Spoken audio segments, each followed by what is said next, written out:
Hi everyone, a very good morning to all of my viewers. Today we are going to start spectroscopy. So spectroscopy, don't you say it's only important, but it's the base of your chemistry, guys. So please cooperate if you want to understand it in better way, and please subscribe my channel. So first of all, we start from ultraviolet or visible spectroscopy. So students, this video is specially for MSc third same students जो कि इस pandemic corona situation की वजह से college नहीं attend कर पा रहे. So please friends cooperate with me. I hope my videos will help you in self study.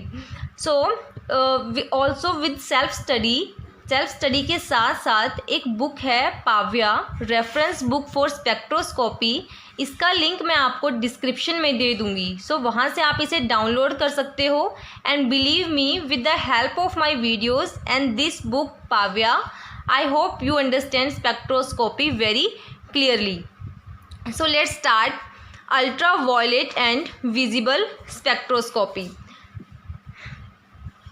First of all, what is spectroscopy? Spectroscopy may be defined as the interaction of matter with electromagnetic radiation. It's simply the interaction of matter with radiations. Or spectroscopy deals with the study of absorption or emission of electromagnetic radiations. अब electromagnetic radiations हमारे पास different types के होते हैं, जैसे cosmic rays, gamma rays, X rays, UV, visible, infrared, microwaves, radio waves. इनको students मैंने increasing wavelength के ऑर्डर में अरेंज किया है. जैसे ही आप राइट की तरफ जाएंगे तो वेवलेंथ इंक्रीज़ हो रही है और फ्रीक्वेंसी डिक्रीज़ हो रही है, यानी लेफ़्ट की तरफ फ्रीक्वेंसी इंक्रीज़ हो रही है. अब देखिए, UV visible rays are high frequency waves than infrared, microwaves and radio waves. इनकी फ्रीक्वेंसी किससे ज़्यादा है? इन तीनों वेव्स से. ठीक है. सो जो वेवलेंथ और फ्रीक्वेंसी होते हैं वो इन्वर्सली प्रोपोर्शनल होते हैं. अगर वेवलेंथ इस ऑर्डर में इंक्रीज़ हो रही है तो फ्रीक्वेंसी इस ऑर्डर में डिक्रीज़ होगी. इनका रिलेशन आप यहाँ से चेक कर सकते हैं. जैसे ये velocity is equal to lambda upon T time period होता है. टाइम पीरियड क्या होता है? Inversely proportional to frequency. So here lambda nu and here C nu lambda. So it is inversely proportional lambda wavelength and frequency. Also from here energy formula E is equal to H nu. Here energy is equal to H nu is equal to C upon lambda. Okay.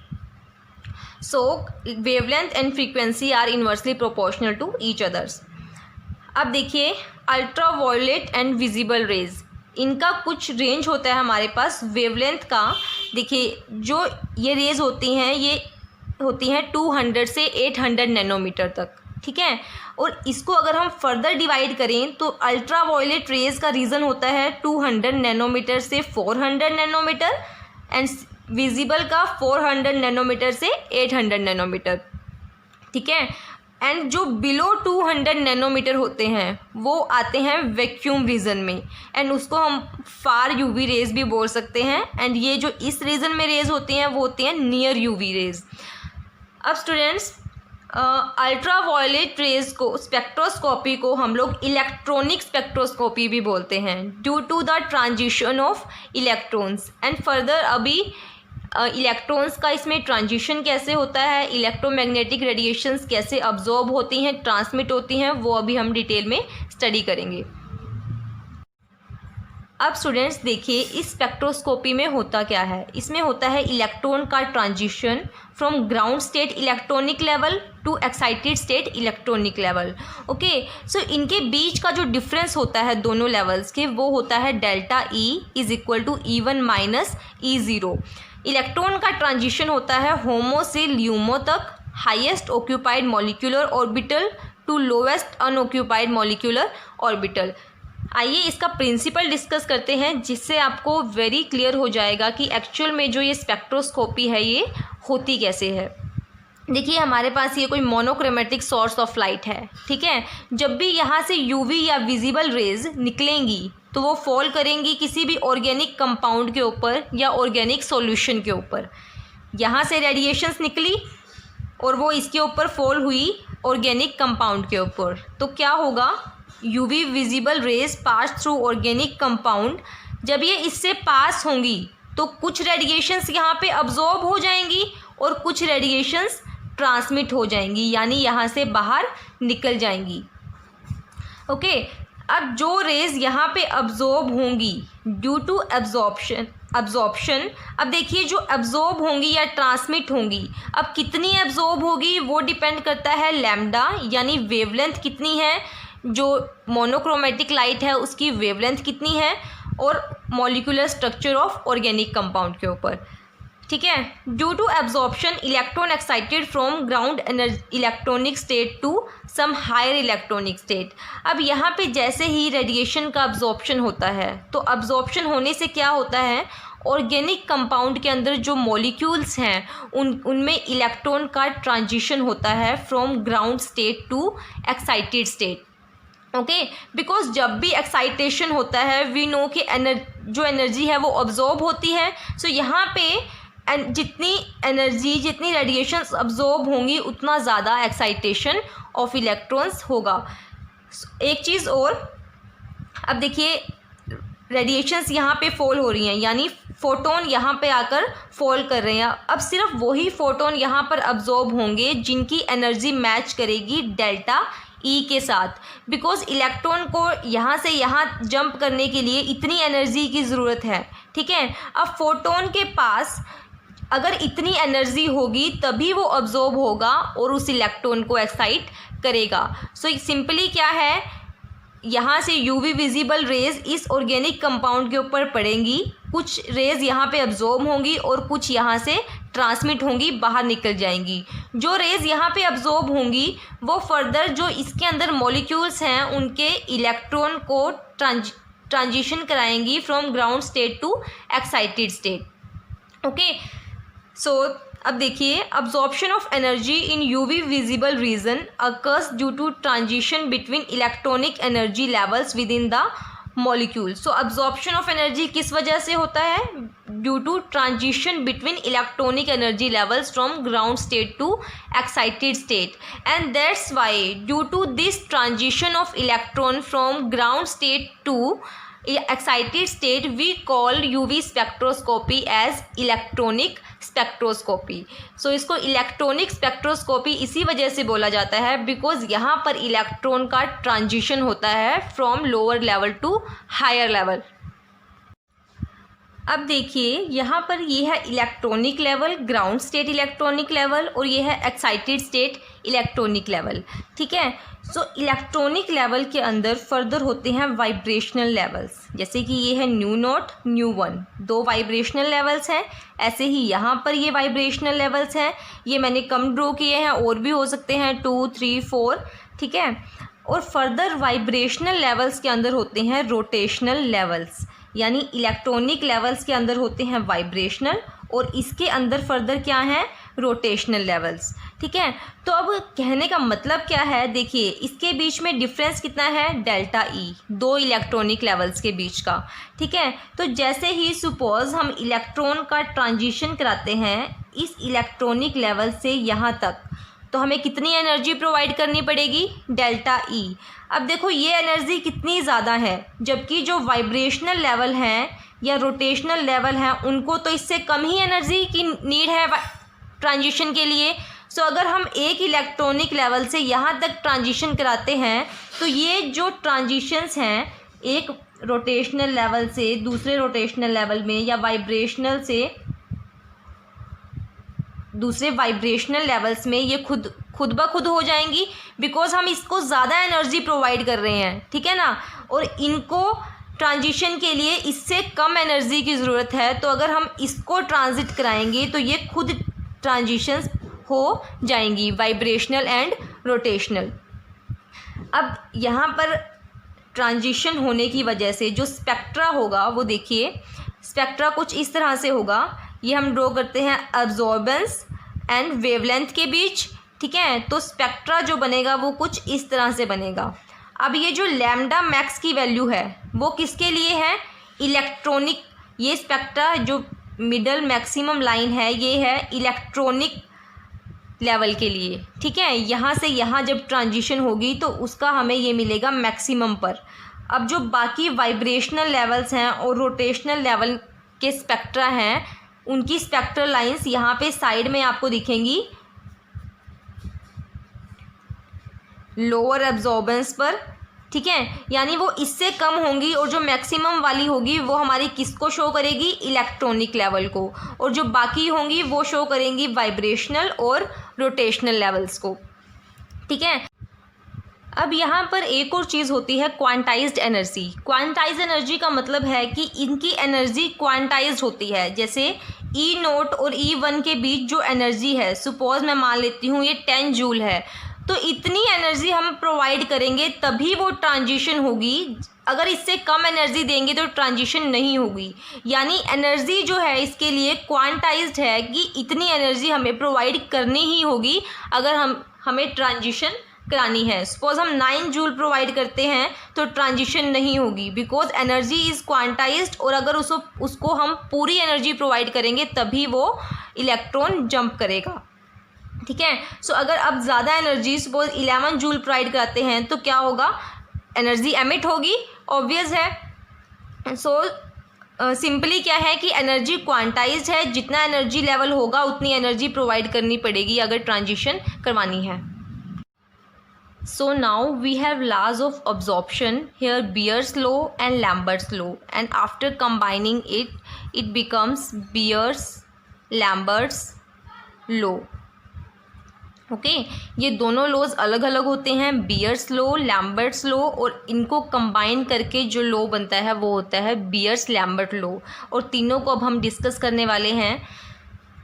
अब देखिए ये हमारे पास है monochromatic source of light. Monochromatic source होता है जिससे एक ही wavelength की लाइट पास होती है, ठीक है। ये है हमारे पास कोई ऑर्गेनिक कंपाउंड लगा लो या सॉल्यूशन लगा लो, कुछ भी है, या ग्लास है, ठीक है, जिसके अंदर हमारा सॉल्यूशन है। सपोज जैसे टेस्ट ट्यूब्स होती हैं, टेस्ट ट्यूब है और उसके अंदर कोई भी कलर्ड सॉल्यूशन है। अब ये सॉल्यूशन है, ये कलरलेस नहीं होना चाहिए, ठीक है। कोई भी कलर्ड सॉल्यूशन यहाँ पर है जो कि लाइट को अब्जॉर्ब कर सके। अब देखिए जो लाइट यहाँ से आ रही है उसकी इंटेंसिटी कितनी है, I0, ठीक है। अब जो इंटेंसिटी यहाँ से आ रही है वो फॉल करेगी इसके ऊपर, इस ट्यूब के ऊपर, ठीक है। अब इंटेंसिटी क्या होता है स्टूडेंट्स, इंटेंसिटी होता है number of photons fall on glass in 1 second, कि 1 सेकेंड में जो इस लाइट के फोटॉन्स हैं वो कितने फॉल होंगे, वो होती है उसकी इंटेंसिटी। अब जब ये लाइट यहाँ पर आकर इंटरेक्ट करेगी इस ट्यूब के साथ, ठीक है, तो क्या होगा, कुछ इंटेंसिटी यहाँ पे ये सॉल्यूशन अब्जॉर्ब कर लेगा, ठीक है, कुछ इंटेंसिटी यहाँ पर अब्जॉर्ब होगी और जो बाकी की टेंडेंसी होगी वो यहाँ से ट्रांसमिट हो जाएगी। यानी हमारे पास स्टार्टिंग में इतनी इंटेंसिटी थी I0, अब कुछ इंटेंसिटी इस सॉल्यूशन ने अब्जॉर्ब कर ली और जो बची वो यहाँ से निकल गई, ट्रांसमिट हो गई, और वो इंटेंसिटी थी I। अब जो इंटेंसिटी ट्रांसमिट हुई है वो फॉल करेगी किसके ऊपर, डिटेक्टर के ऊपर, जो हमारा होता है स्पेक्ट्रोमीटर, और स्पेक्ट्रोमीटर की हेल्प से जो ट्रांसमिटेड लाइट है वो हमें स्पेक्ट्रा देगी। ओके, जैसे हम स्पेक्ट्रा बनाते हैं आगे फर्दर स्टडी करेंगे। अब देखिए इंटेंसिटी थी I0 और बाद में हमारे पास थी I, कुछ इंटेंसिटी यहाँ पे अब्जॉर्ब हो गई, तो इंटेंसिटी क्या हुई, डिक्रीज़ हुई।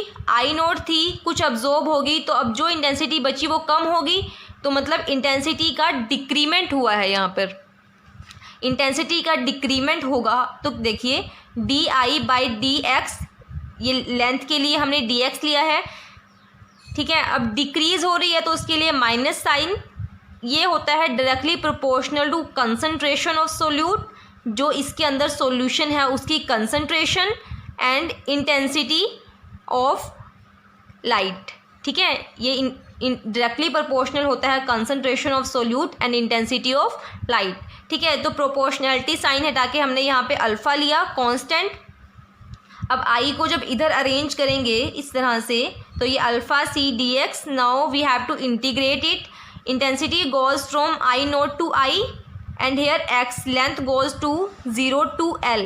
अब देखिए जितनी ज़्यादा लेंथ इसकी होगी, इस ग्लास की होगी, हमारा इंटेंसिटी का उतना ज़्यादा डिक्रीमेंट होगा, बिकॉज जितनी ज़्यादा लेंथ होगी इंटेंसिटी उतनी ज़्यादा एब्जॉर्ब होगी और यहाँ पर उतनी कम इंटेंसिटी बाहर निकलेगी। ठीक है, तो यहाँ पे लेंथ इसकी है, ये है x0 और ये है x is equal to L।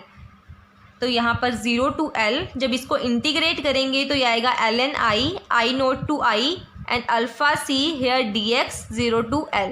So ln is equal to I upon I naught here minus sign and here alpha c and L।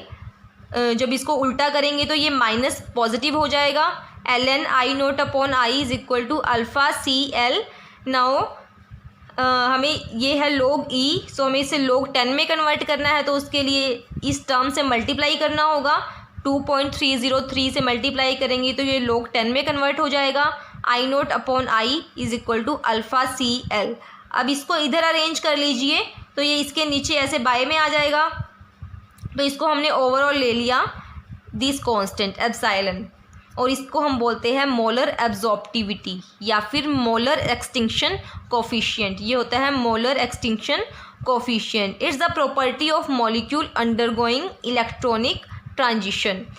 Okay, so जो आई नोट था वो था intensity of incident light, I intensity of light leaving the sample, C molar concentration of solute, L length of sample and epsilon is molar absorptivity. Molar absorptivity की value होती है 0 से 10 की power 6 तक।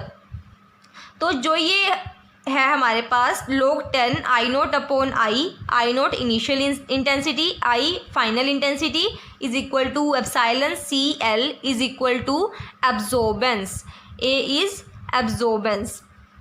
सो absorbance किसके इक्वल होता है, log 10 I naught upon I या फिर epsilon C L.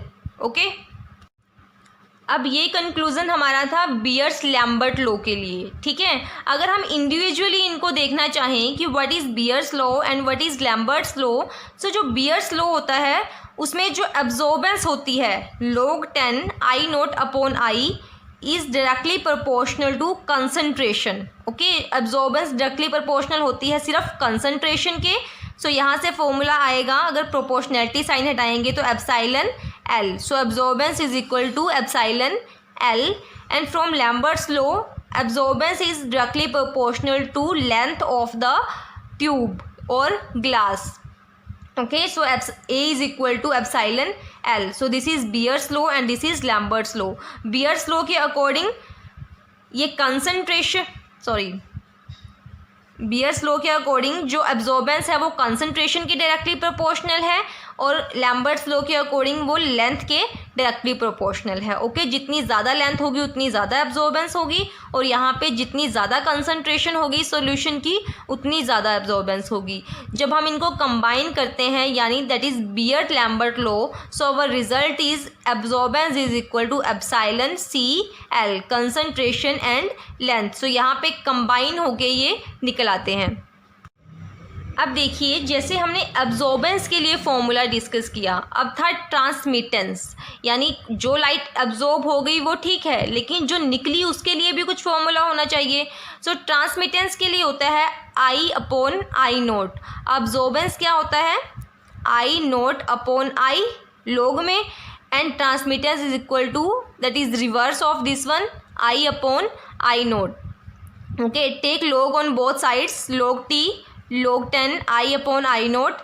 So here do in reciprocal of this minus log 10 I naught upon I. Due to reciprocal here negative sign. So guys this is log T and हमें पता है कि ये क्या होता है, ये formula log 10 I naught upon I जो अभी हम निकाल के आए हैं ये होता है अब्जॉर्बेंस के लिए। So minus A, this is the formula और relation between transmittance and absorbance, और we can write it as अब A is equal to log, अगर इस माइनस को इधर अरेंज करेंगे तो माइनस के का क्या होगा, रेसिप्रोकल हो जाएगा। So A is equal to log 1 upon T। Here one another formula, A is equal to 2 minus log 10% T। Percent of transmittance. Okay, ये फॉर्मूला आपको ध्यान रखना है, किसी भी न्यूमेरिकल में हेल्प कर सकता है। अब ट्रांसमिटेंस क्या होता है, आई अपॉन आई नोट, तो यहाँ पर पुट कर सकते हैं I upon I naught. Okay, तो परसेंट ट्रांसमिटेंस क्या होगा, I upon I naught multiply 100, because किसी भी चीज़ का परसेंटेज निकालना है तो हम उसको 100 से मल्टीप्लाई कर देते हैं। तो हमें यहाँ पे ये फॉर्मूला याद रखना है। तो हमारे पास ये 3-4 फॉर्मूलाज हैं जिनकी हेल्प से आप न्यूमेरिकल कर सकते हैं। Now students, we discussed Beer-Lambert law. So but there is limitation in Beer-Lambert law. That what is that? Beer-Lambert law obeyed only when single species give absorption. It is used only for single species, not for any complex, not for any 2 or more species. When single species gives spectra, then Beer-Lambert law is used, otherwise it is not used. अब करते हैं कुछ numericals. देखिए, first of all 9.37 10⁻⁻5 m molar solution of substance in 1 centimeter length at lambda maximum 235 nanometer has absorbance 1.18। अब देखिए, पहले note कर लीजिए आपको दिया क्या क्या है। ये क्या है, मोलर में कंसंट्रेशन, लेंथ कितनी है 1 centimetre, lambda max 235 nanometre, absorbance हमें दी हुई है यानी ए की वैल्यू 1.18। ठीक है, फॉर्मूला लगाइए, क्या था, A absorbance is equal to according to Beer Lambert law epsilon C L. Okay, so अब ये epsilon maximum E maximum is equal to A upon C L. अब ए की वैल्यू कितनी है 1.18, सी की यहाँ पे पुट करेंगे, एल की पुट करेंगे, तो यहाँ से हमारे पास वैल्यू निकल आएगी मोलर एक्सटिंक्शन कोफिशिएंट की। ओके, जो हमें फाइंड करना था E max molar extinction coefficient, तो ये वैल्यू आ गई इसकी सेंटीमीटर स्क्वायर पर मोल। अब यूनिट्स जो होते हैं मोलर एक्सटिंक्शन कोफिशिएंट के वो होते हैं सेंटीमीटर स्क्वायर पर मोल या मीटर स्क्वायर पर mole. Simply you say area पर मोल।